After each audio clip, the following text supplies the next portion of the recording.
Hello, everyone. Welcome to Voices of the Vessel. I'm Shelby, the Director of Marketing for the Badger, the Lake Michigan Car Ferry. This podcast is dedicated to highlighting the people and voices from over the years who have made the Badger what she is today, as she is celebrating 70 years of service. This podcast is brought to you in partnership with Pier Ludington and Visit Manitowoc, our wonderful port cities.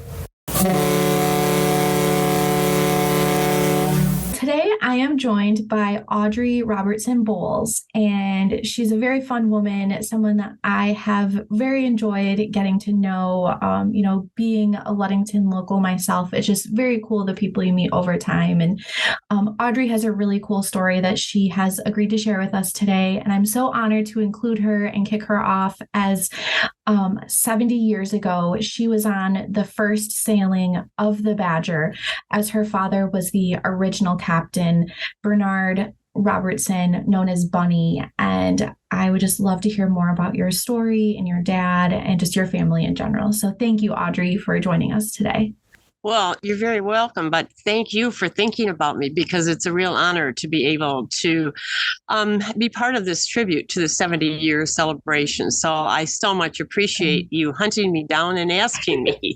Definitely. So, yep. Well, I was going to talk about my dad, a little bit of history. He went to the University of Michigan around 1923, and when he graduated, he actually graduated in math. He was very good in math. He came back to Ludington and decided that he wanted to follow in his dad's footsteps and work on the car ferries. And so he started as a deckhand. And that was around 1927, 28. And in 1942, he got his captain's papers around, I think, June of 1942. And as a celebration, he had a really good friend, George Novicki. And George was an engineer on the C&O train ferries. And George and his wife, Rosella Novicki, asked my dad if he would be interested in a blind date, and they'd like to go out and celebrate his obtaining of his captain's papers. And it turned out that it was Florence Curat, and she turned out to be my mother. And my dad married her 6 months later.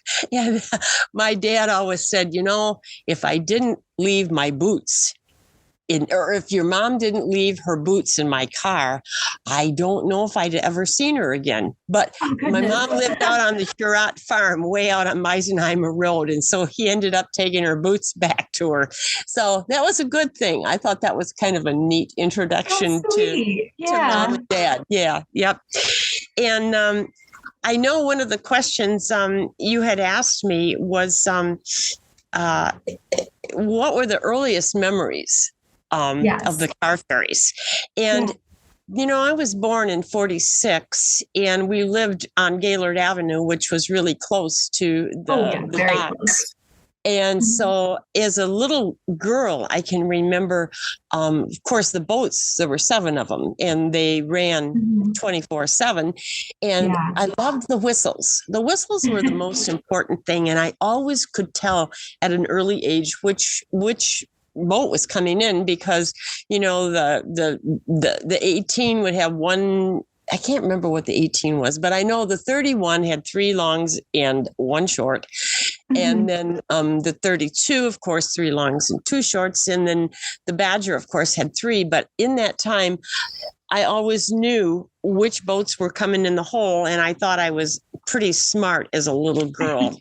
And that way I could share my dad's sailing with him.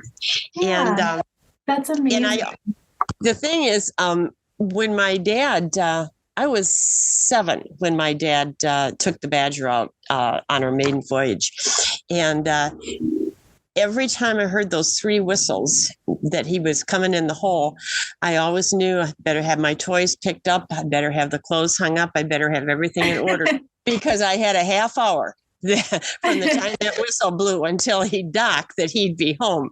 And so that was always a clue. I thought, I better get all those loose ends tied up. So that was how cute is that? My mom a lot. Like, yes. Yep. And, let's see. I'm trying to think. Well, and so what was it like growing up in a maritime family? Because your grandfather was a captain, your dad was a captain, and yeah, because it's not every day like kids hear like, oh, there's three whistles, dad's on his way home. What was that like? At the time, I didn't think it was any different from any other dad that had an 8 to 5 job. Yeah. It was just something that I grew up with. And I know that, sometimes when dad would come home, I'd say, oh, mom, punished me for such and such a thing.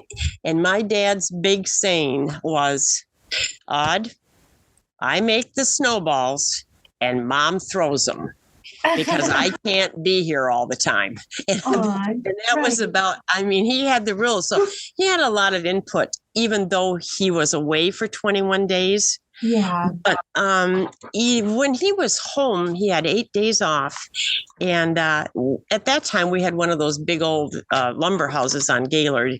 And so there was a lot of work to do. I remember he'd have to change the screens and do the windows and everything. But he'd usually use his first 4 or 5 days off to get everything done around the house. And then he loved fishing. And he also, I forgot to mention this, when he went to the University of Michigan, he was number 2 in tennis.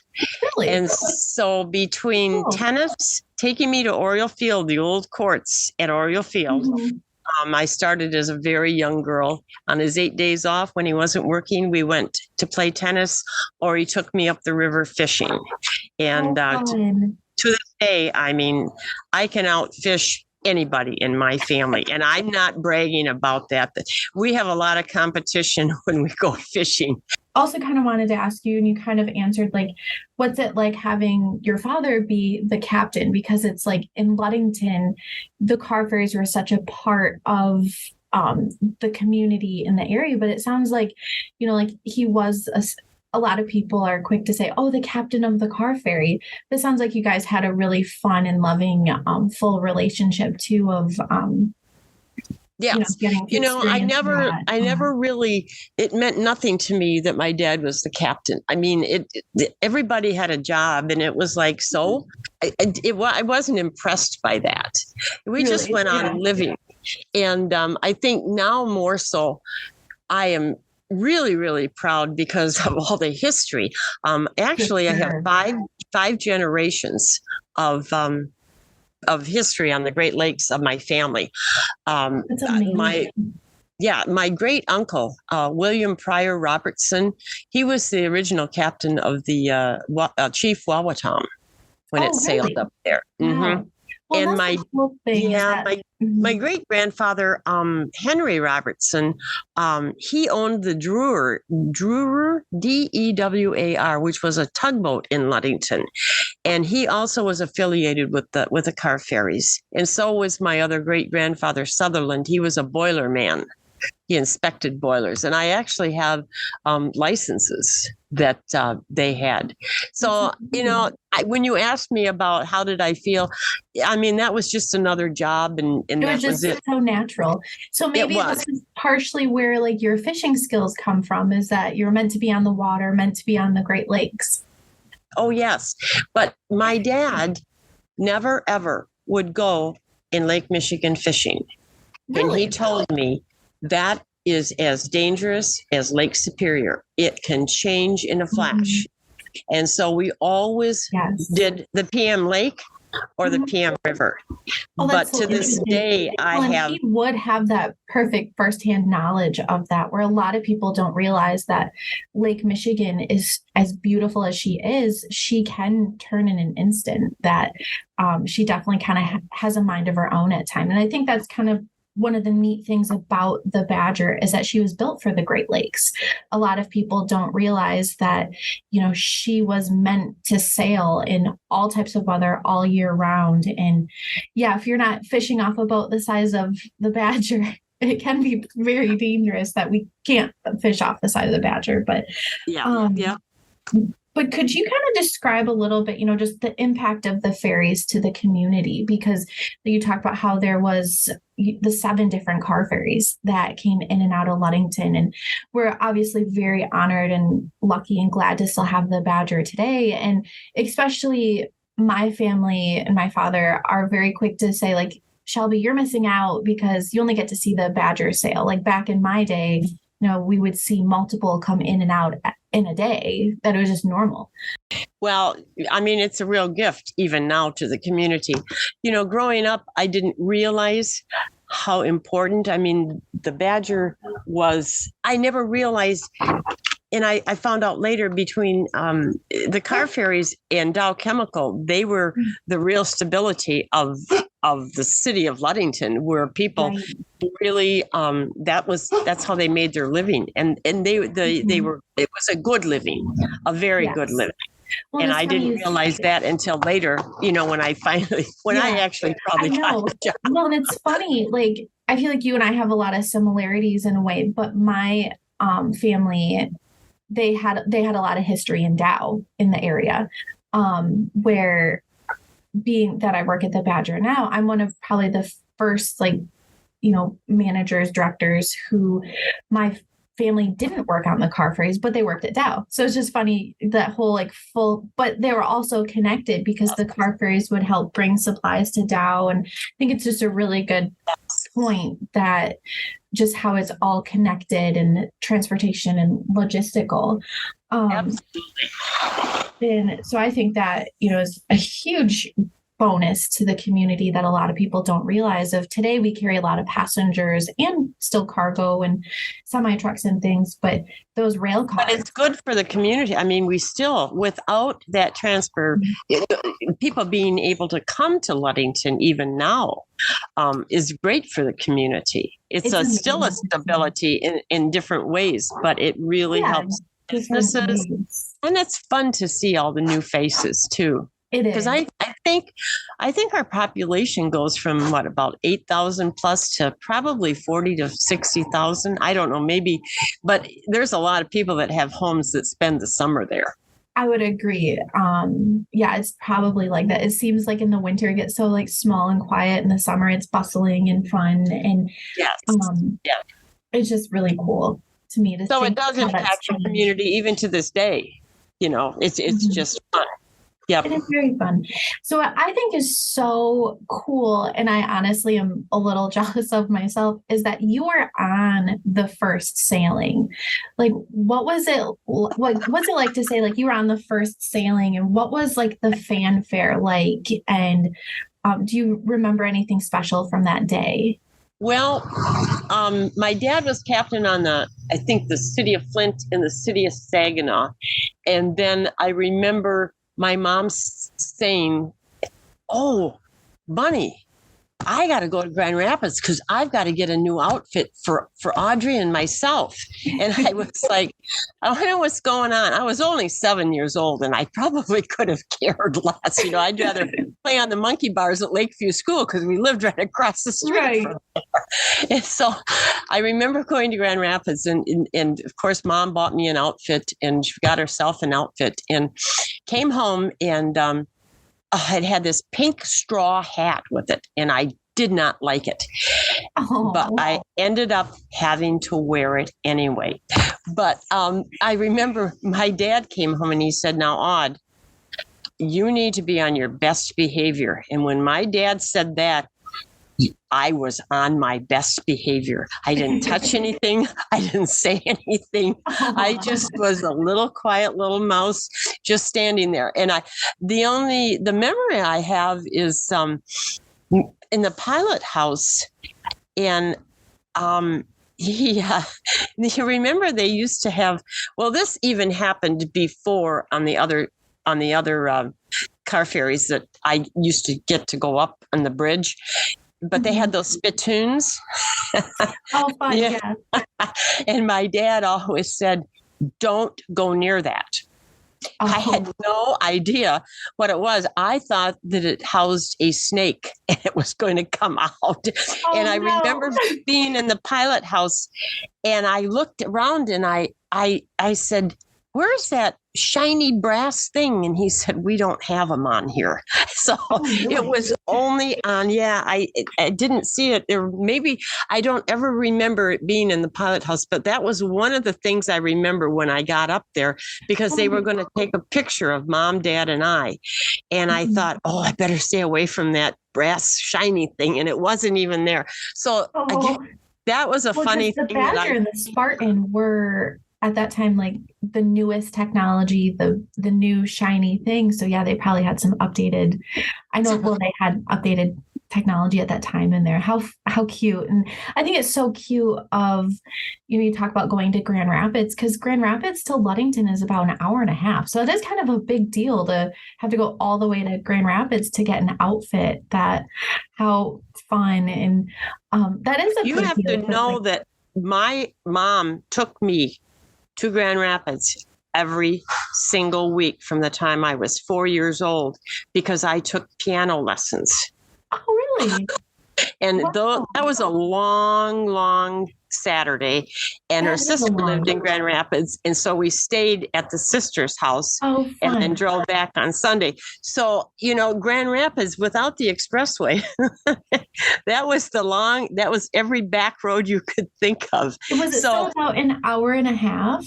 Oh, I don't even know. Well, I don't even remember. I remember. Yeah, I remember I was so used to it that it didn't even faze me. We used to play games on the way down there, like alphabet games and seeing things that started with the first, letter of the alphabet all the way up to Z. So I was entertained. I mean, I wasn't bored. My mother, I don't know how she managed to make a special trip for an outfit. Yeah. You're just like, okay, that's what we're doing. Not a big deal. We did. I mean, we went shopping a lot, but that was a special occasion because it was like, oh man. And I mean, Mom didn't get a lot of outfits for me. My aunt made most of my clothes, and she didn't buy a lot of things for herself either. So that was what it really impressed me. The trip to Grand Rapids was something that was normal, but going shopping for me, and I was like the special occasion. And my dad was going to sail on the Badger, so that was what I remember. Yeah, well, and I talking about the pilot house too, like you were talking about one of the wheelsmen, and just some of the memories you have there too, which I think is very cute, which is very fun. My dad was very strict. He didn't say a lot, but when he breathed through his nose heavily, I knew I might be in deep trouble. Oh no. And there was a wheelsman by the name of Don Miller. And one day he said, Audrey, I think you could sit right up on this stool. And of course, I was just so elated. I was like, okay. And he sat me up on the stool, and he said, you see this compass here? It's called a gyro compass, and it has numbers on it. And we were on our way to Milwaukee. And he said, and this wheel, he explained it to me, is attached, and it makes this compass move. And I think it was 111 or 117 was the numbers we had to keep it on. And he said, let me see how well you can do this. And I was like, oh man, I'm glad my dad's not here, because this wouldn't have worked out well at all. And so I actually kind of stood up on those rungs on the stool there so I could see better. And after I don't know how long, probably an hour or so, he said, I'm going to walk here to look out the back window to see how straight your wake is. And then I'll tell you if you pass or not. Oh, and I remember I was like, oh, I'm so excited.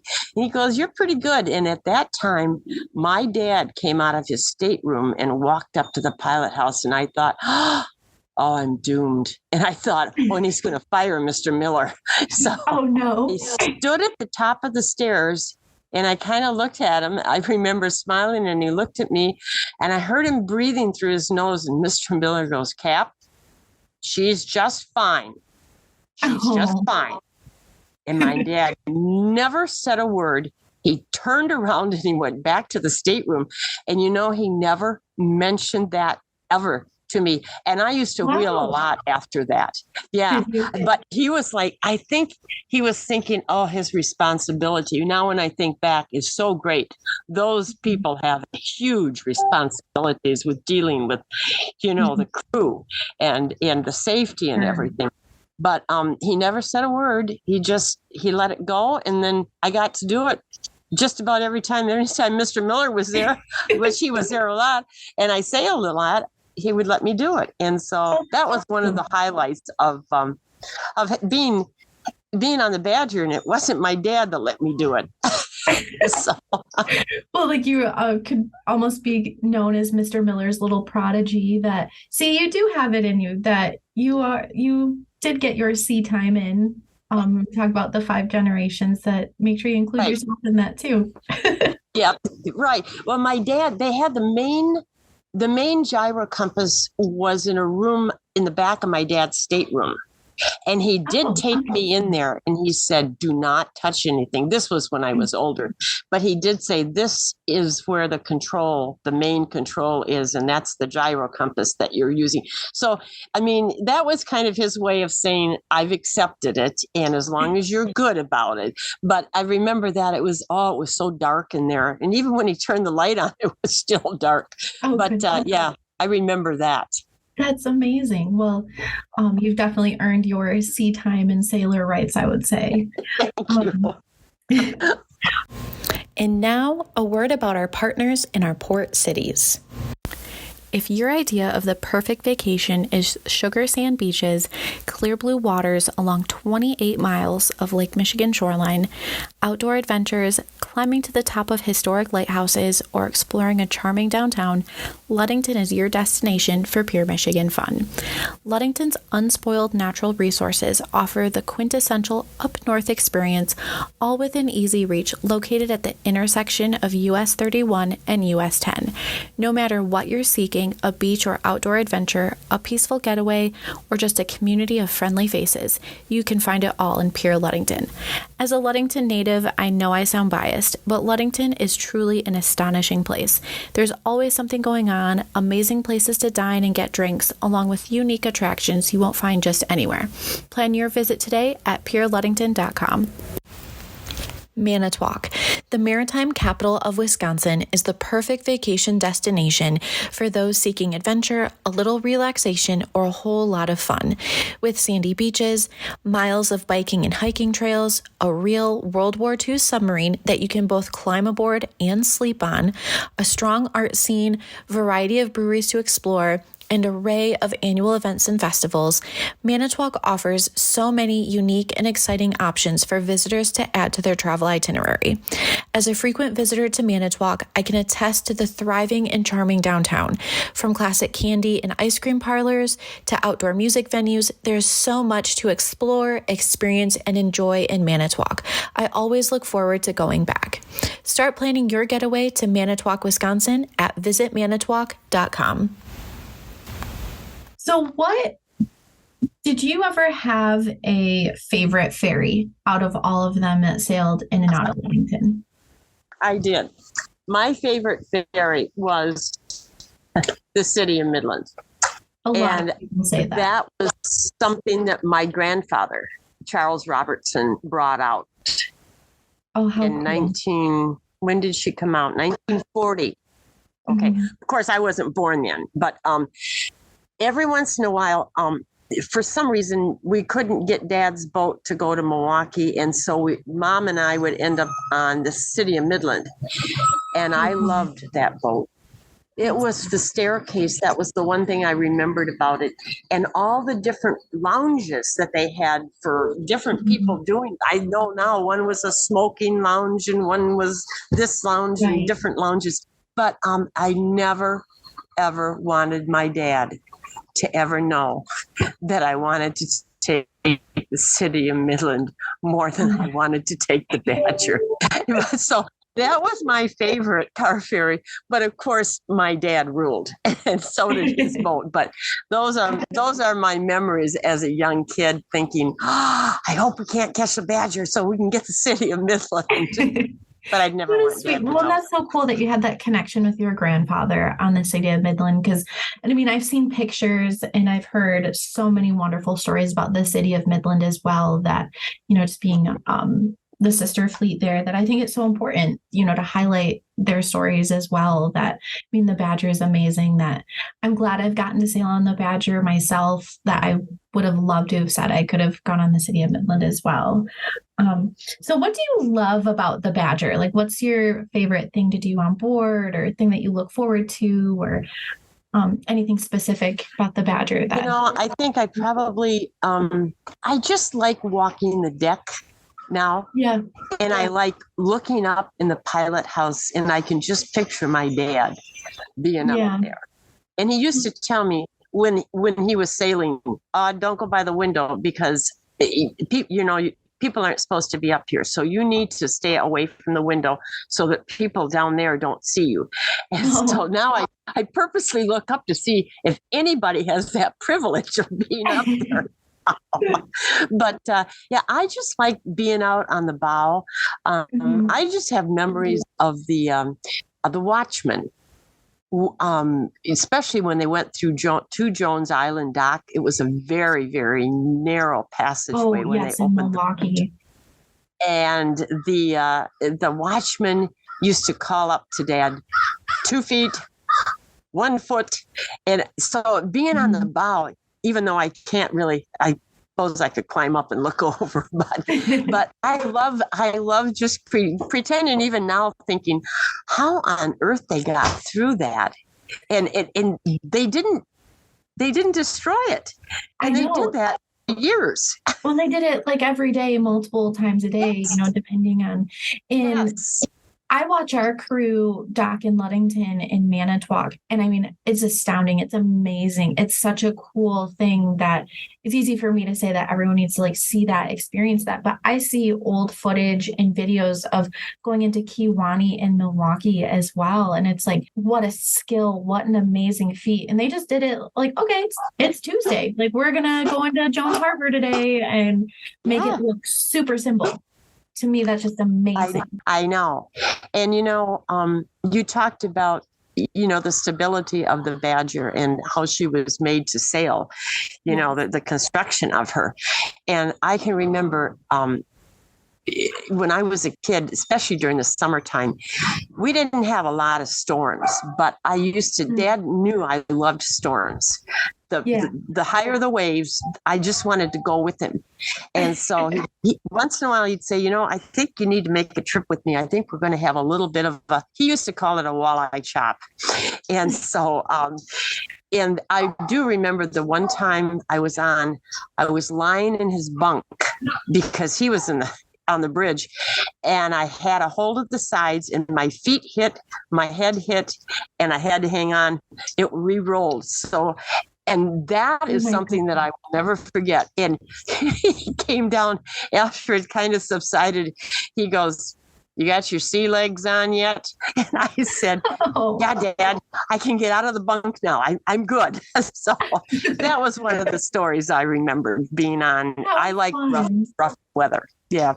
Well, and now with our sailing season being from May to October, I mean, we still get storms every now and then, but I feel like it's almost like a local thing of, people will go down to the beach and watch storms come in, where like we do have people say like, I want to try sailing on those crazy days. And it's like, you need your sea legs. Like we talked about before, Lake Michigan can be crazy, and I mean, your dad being the captain would have that weather report. That what a fun experience. That I wish I could have sailed in the winter time just to say I did it, but I'm sure he's probably seen a fair share of his storms over his time. And I don't think the captains ever left the bridge. I mean, they could be up there 72 hours plus, because it was their responsibility to make sure that everything was not always perfect, but at least under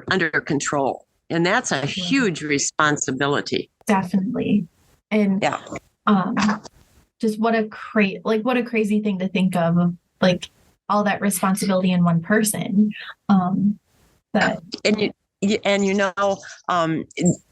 I don't think they do this anymore. It's for the staterooms, but I can remember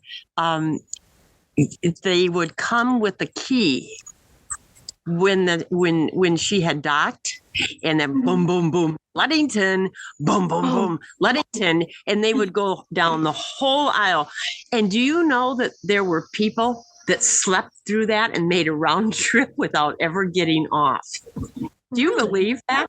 Yes. Wow. Oh, yeah. And you could hear that key. If you were in the end of the hall, you could hear it. And they just started. And I never, ever could imagine how anybody could sleep through that. But I do remember Dad and the purser. Teddy Schultz was purser with Dad for many years.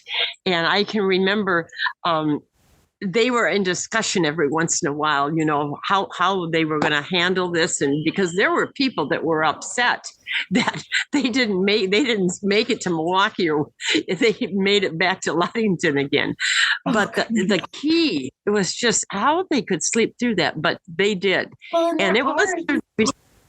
Yeah, there are so many unique sounds when you're on board that, like the steam engine and the keys and whistles and bells, that I know that exact sound that you're talking about. Like, I've heard it a million times that, you think, well, and especially like I've told people I've gotten some of my best naps on board. Something about just the water kind of like cradles you, rocks you to sleep. That it's serene. It's very serene. It is. And well, that's one thing too that we've kind of talked around, is that the expanse of Lake Michigan itself is such a spiritual, beautiful experience that, how often do you get to see water as far as the eye can see? Beautiful water, and there's days it looks like the Caribbean, days that the water's super green or just this beautiful aqua blue. But it's like that water, I think it's just the sounds and just the way it cradles you, that I would think of it as a spiritual experience of just visually and how it physically like rocks people. That's one of my favorite things, is just the water itself. And I truly agree with you. That there is so much peace and serenity in sailing. Yeah. Oh, there so is. And I don't know if it's just me and like working here, but it's easy to say like, oh, you need to sail for X, Y, and Z reasons. But I don't know if it's just the Michigander in me growing up next to Lake Michigan, but it's like, you can't say you're from the Midwest and not experience the expanse of Lake Michigan. I know. And, people that aren't around the Great Lakes, they have no concept. And I have found that out when we were in Florida. I would show them pictures and they go, oh, you can't see land. Right. Yeah. You're right. It's 90 miles to Milwaukee and maybe 60 miles to Manitowoc. You're right. But they have no concept of that. So, and I think, even though I don't ride the Badger as often as I used to, just going down and watching her come in just brings me serenity. And just watching the bow just push those little waves, and it just, it's beautiful. It really is beautiful. Well, just seeing like we're lucky and everything. It's like such a proud, Ludington native moment for myself, regardless of working here, that just seeing her come home, it's really like once the season starts and you start hearing her horn and whistle, like a lot of people say, oh, I hear the Badger. That means summer has started. That we have so many people who come and welcome her into port. And there's a lot. And I mean, you kind of said this too. We have quite a few people from our deck engine departments who live on board. And so it's kind of like the community really has that buy-in, like that family buy-in with the Badger of people look forward to having them come, like welcome her in every day. And it's such a local thing to do. Yes. Our city just supports her. The community supports her beautifully. We are so thankful to have two amazing port cities, and beyond that, even who love and support her. That, I think that also goes back just the generations too of people who've over time have helped make her who she is. That I just so appreciate you sharing the story about your family and just the important pieces that they've had of her history. I'm glad to do it because I know now the Maritime Museum, the Historical Society is really doing a wonderful job. And I've given just about everything I have, other than the boat my grandfather built, the city of Saginaw, because he sailed her. I told them that they can have that after I die. And our son knows that he has to donate that. Oh, does he?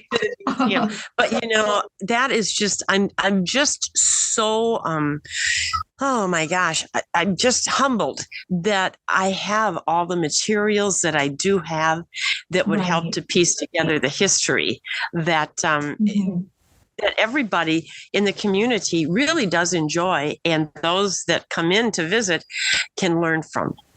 Yeah, and I think that's so amazing that you're so willing and open to share that, because it is such a neat thing for our community and to be enjoyed by so many people. I'm an only child, and my mom and dad were both in their 39s and 40s when I was, or no, in their late 30s when I was born. And so, it's like, and my dad always said to me, he said, well, Aud, when I die, the Robertson will die on the Great Lakes. And that's true, because he had no sons to carry on and really have no relatives. I mean, we're all old now. and as much as I love the Great Lakes and being a part of it, I mean, I can just contribute to what I have. I can't do anything anymore. So, I think so that's, you get to do it in your own way, in your own time too. Yes. I appreciate you sharing that, and I know other people will listen to this. It's been wonderful. So grateful that I get to share some memories, and I think I've talked about everything, Yeah. And even though Dad wasn't around a lot, he always would come home. I would see him, a couple hours in the morning, and then a couple hours the next day in the evening, because that's how they went, because he did the Milwaukee run, and he always, I'd see him at the door, or he'd find me in the house and always give me a hug and say, I love you, Aud. I hope you know that, even though I'm not around a lot. And even as a teenager, he would do that. And so I looked for it. I said, you better come over here to get that. But because I think he felt it more, not being an 8 to 5 dad, right? That more than I did. So my mom and dad were always great. Yeah. Yeah. Oh, wonderful. Well, it's been such a treat sharing and chatting with you, that I so appreciate your time and willingness to share that. The Badger has had amazing 70 years, and we're looking forward at, keeping that going. So thank you for that. And thank you. What a treat. I'll be there for our first sailing. Remember last year? Yeah.